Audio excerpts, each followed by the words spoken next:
Hai teman-teman, balik lagi di videonya Diera di playlist The Ends Guide. Ini adalah video penutupan dari playlist kali ini, yaitu tentang kuliah di Jepang. Jadi thank you banget sebelumnya nih untuk teman-teman yang udah bertanya dengan sangat antusias gitu ya di kolom komentar setiap video yang gue upload. Jadi hari ini meskipun gue nggak bisa jawab semuanya satu persatu, tapi gue akan pick up beberapa pertanyaan yang memang paling sering ditanyain gitu istilahnya. Sebelum kita masuk ke Q&A-nya, gue punya pengumuman kalau gue sudah membuka kelas bahasa Jepang gratis.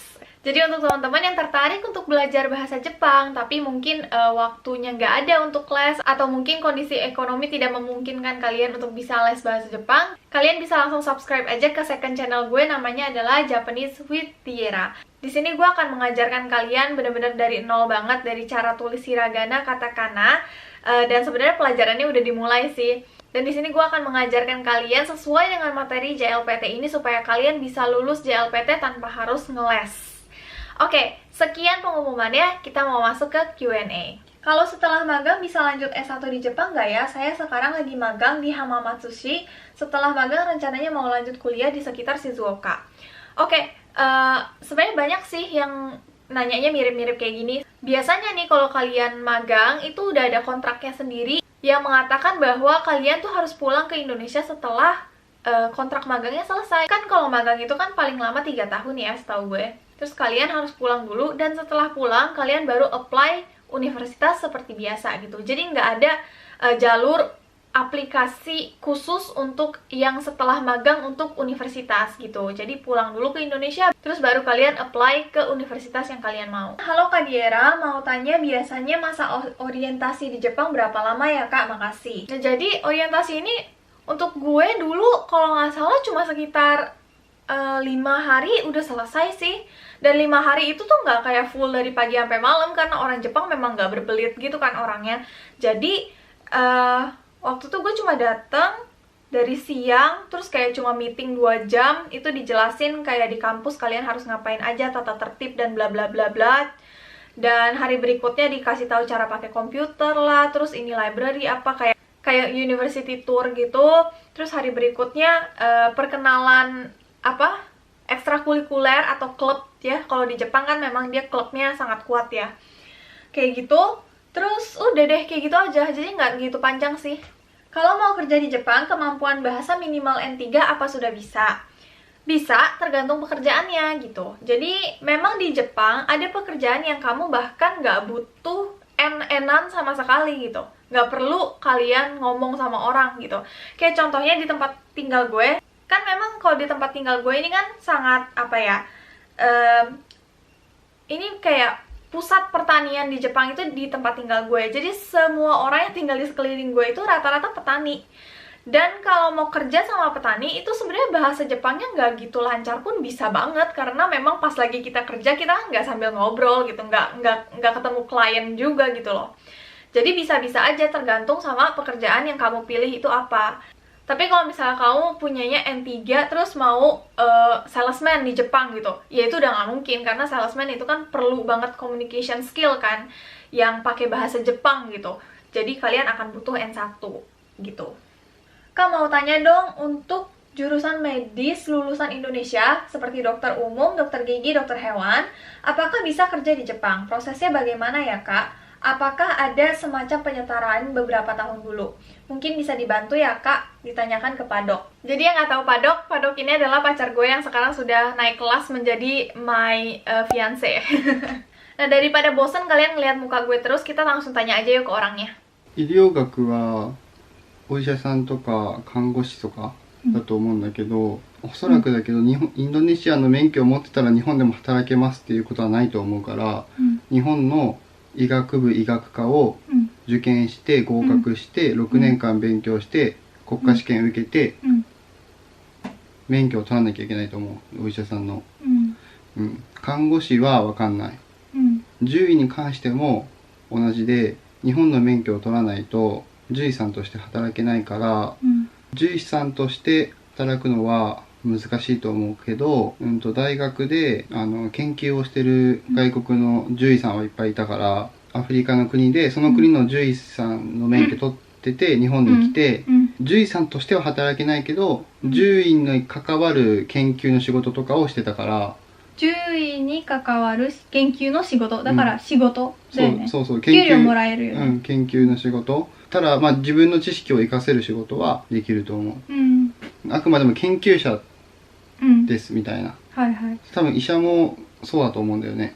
じゃあこの次の質問と似てるんだけど、獣医さんとして日本で働けるかっていう質問なんだよね。獣医さんとしては働けないね。働けない。日本の免許を取らないと働けない。そうだね。でもその免許が日本語だからおそらく難しい。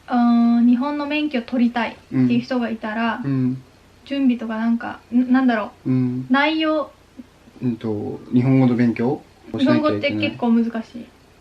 まあだって専門用語も出てくるから、獣医の言葉の日本語の勉強までのレベルまでしなきゃいけないし、実際周りにいる外国人。外国人はいた。同じ、なんだろう、獣医さん。獣医さんで、自分の周りには今いないかな。働いてる外国人はいない。いない。でも一人知ってるけど、その子はもう学部の時から日本語もペラペラだったから、もう韓国の人で、あの人国家試験受けて合格して今獣医さんやってる。そこ頑張るよりも研究者とか目指して日本で働く方がで、日本の免許も取りたかったらそこで働きながら勉強してもいいんじゃないの、って思う。 OK、ありがとう。バイバイ。Oke, kita lanjut lagi. Kak Diera, maaf OOT. Sorry, OOT itu apa ya? Aku mau tanya, tahun depan kan aku lulus SMA. Nah, kalau aku mau daftar Nihongo Gakko yang programnya mulai Oktober, 1,5 tahun, bisa nggak ya, Kak? Dan aku baru 18 tahunnya tuh waktu bulan September. Dan juga katanya daftarnya harus beberapa bulan sebelumnya ya, Kak. Semoga dijawab, Kak. Terima kasih. Untuk teman-teman yang emang udah follow gue dari lama, pasti tahu gue punya teman namanya Prilly. Jadi dulu gue, Prilly, dan 2 teman gue yang lain, ini kita mau berangkat ke Jepang untuk sekolah bahasa tuh bareng-bareng sebenarnya. Nah tapi, gue dan teman-teman gue yang lain, yang 3 ini selain Prilly, bisa berangkat karena kita udah cukup umur, yaitu 18 tahun. Tapi Prilly ini, waktu kita mau berangkat, dia masih usianya 17 tahun. Nah Prilly ini kan ulang tahunnya 25 Oktober. Jadi waktu dia nyampe di Jepang, dia tuh belum 18 tahun. Itu masalahnya. Nah, tapi kalau kasus kamu, karena kamu ulang tahunnya September, jadi kalau misalnya kamu datangnya setelah kamu ulang tahun, nyampe di Jepangnya setelah kamu ulang tahun, kalau menurut aku itu nggak masalah sih, harusnya ya. Karena regulasi di Jepang, kamu nggak boleh datang untuk sekolah bahasa sebelum kamu usia 18 tahun gitu. Jadi, bukan kamu nggak boleh daftar sebelum kamu umur 18 tahun, nggak kayak gitu. Kakak bisa nggak ya, kalau sekolah bahasa kita dibayarin ortu, tapi untuk kuliah dan lain-lain kita biaya sendiri dari Arubaito. Terima kasih Kak sebelumnya. Jujur, berat banget. Meskipun biaya sekolah bahasa dibayarin orang tua, kalau biaya sehari-harinya nggak dibantuin sama orang tua, ini bakal berat banget. Karena kamu nggak bisa gitu loh kerja setiap hari. Kamu perlu waktu untuk belajar juga kan. Jadi kalau menurut gue ini kurang bisa. Nah tapi untuk kuliah dan biaya hidup saat kuliah, kamu bisa cari beasiswa. Dan kamu bisa cari universitas yang negeri. Karena kalau negeri itu ada yang namanya Jugyo Ryomenjo. Kayak dulu gue masuk ke universitas negeri, dan gue mendapatkan keringanan biaya kuliah selama 4 tahun berturut-turut. Jadi biaya kuliah gue itu 0, bener-bener 0. Gue nggak bayar biaya kuliah sama sekali. Ditambah lagi, gue punya beasiswa dulu untuk biaya kehidupan sehari-hari. Jadi orang tua gue tuh udah nggak pernah ngirimin uang setelah gue lulus dari sekolah bahasa dulu. Diera mau tahu juga cara ubah SIM Indo ke SIM Jepang. Tolong sharing itu juga. Arigato. Oke, nanti gue akan share ya. Dan seperti biasa, dengan sangat detail pastinya. Ditunggu aja. Selanjutnya, otsukare sama.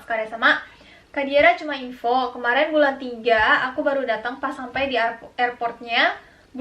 Buat KTP-nya langsung ditanyain mau Arubaito apa enggak gitu. Jadi, langsung dikasih stempel permit kerja. Jadi, mungkin kedepannya bisa langsung distempel di airport. Thank you. Iya, thank you banget untuk informasinya. Jadi, memang beberapa tahun belakangan ini, ternyata Jepang tuh udah sangat kendor. Jadi, ketika kamu datang ke Jepang, kamu udah bisa langsung dapetin stempel untuk part-time job. Jadi, nggak usah nunggu 3 bulan lagi untuk bisa kerja. Oke, hai Kak Diera, seneng banget nonton video kakak. Thank you. Mau nanya, sepengetahuan kakak, ada nggak peluang kuliah ekstensi dari Indo ke Jepang? Misalnya dari D3, terus mau lanjut ke S1 di Jepang. Nah, untuk pertanyaan ini gue tuh sebenarnya udah cari informasinya, bener-bener kayak, karena sering banget ditanyain, jadi gue cari banget supaya kalian tahu gitu kan informasi tentang ini. Nah, tapi yang gue dapetin semuanya jawabannya cuma satu, yaitu nggak bisa. Mohon maaf ya teman-teman. Jadi untuk kalian yang udah lulus D3 dan mau lanjut S1 di Jepang, itu kalian akan di-treat sebagai ya lulusan SMA biasa gitu. Jadi kayak D3 yang kalian udah pernah ambil di Indonesia tuh seperti nggak berlaku aja. Nah, makanya jujur agak sayang sih kalau menurut gua nih ya, kalian udah lulus D3 capek-capek di Indonesia mau lanjut S1 di Jepang, ya sebenarnya boleh-boleh aja. Tapi kenapa nggak coba magang aja? Soalnya kalau magang, kalian lulusan D3 pun bisa magang maksimal sampai 3 tahun, bisa di Jepang terus digaji juga lagi. Jadi coba aja magang sih kalau menurut gua. Kalau S1 di Jepang lagi tuh kayaknya agak berat ya. Kak Diera bagi tips belajar JLPT, Kak, aku lumayan kesulitan di kanji. Akhir tahun rencananya harus dapat JLPT N4. Tipsnya apa ya? Beneran, gue tuh nggak tahu kalau ditanya tips-tips kayak gini. Pokoknya kalau gue dulu belajarnya setiap hari dicicil satu-satu gitu loh. Jadi gue nggak langsung belajar langsung banyak gitu, enggak. Tapi gue belajarnya dicicil setiap hari 1 jam, 1 jam, 1 jam, 1 jam gitu. Dan dengan cara itu gue lebih masuk otak sih kalau dulu kayak gitu. Jadi mungkin bisa diaplikasikan juga. Terus untuk kanji, diingetnya nggak usah cara tulisnya, karena kalau JLPT itu kan nggak perlu nulis kanji ya kan, kalian tinggal pilih aja kanji yang udah ada di optionnya gitu. Jadi cara ingetnya, anggap aja kanji itu gambar gitu, liatin aja gambarnya, diinget-inget, oh ini artinya ini, oh ini artinya ini. Kalau gue sih dulu gitu ya. Nah, terus satu lagi, ikut kelas JWD. Di kampus Jepang ada nggak aturan yang melarang untuk mahasiswanya yang terlambat lulus, Kak?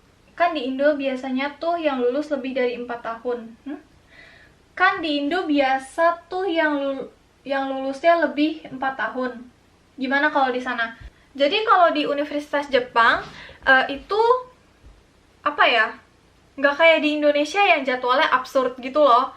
Lebih tertata rapi kalau di sini. Kalau misalnya kamu nggak memenuhi SKS yang sudah diminta, kamu akan nggak naik kelas 1 tahun gitu. Jadi tadinya kamu tahun kedua, terus kamu nggak memenuhi SKS, ya udah tahun kedua lagi gitu, ngulang lagi. Terus kelulusan itu cuma bisa diundur sampai maksimal 4 tahun untuk yang non-medical. Kalau medical itu 6 tahun.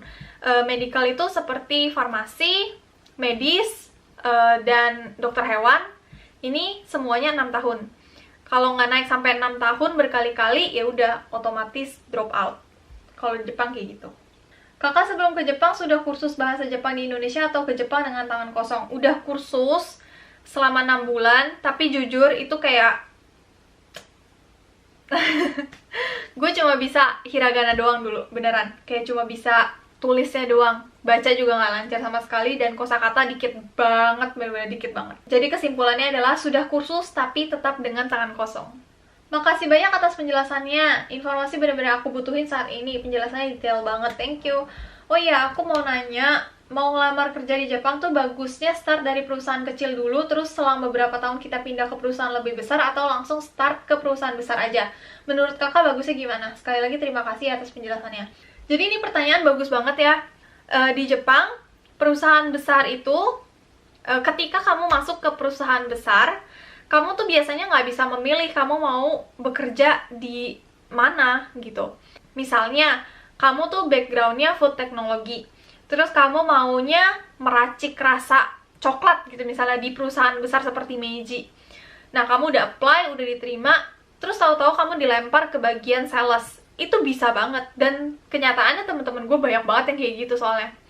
Dan akhirnya, ya udah, kalau kita lihat dari sisi positifnya, apa ya, skill kamu itu kan akan meluas, jadi mungkin itu bagus. Tapi kalau kita lihat dari sisi negatifnya, loh ini kan bukan passion gue gitu. Terus akhirnya kalian bakal stres kerja di situ karena tidak cocok dengan apa yang kalian mau. Di satu sisi, kalau kalian masuknya ke perusahaan kecil, karena orangnya nggak gitu banyak, jadi biasanya kamu bisa kerja di tempat yang sesuai dengan keahlian kamu.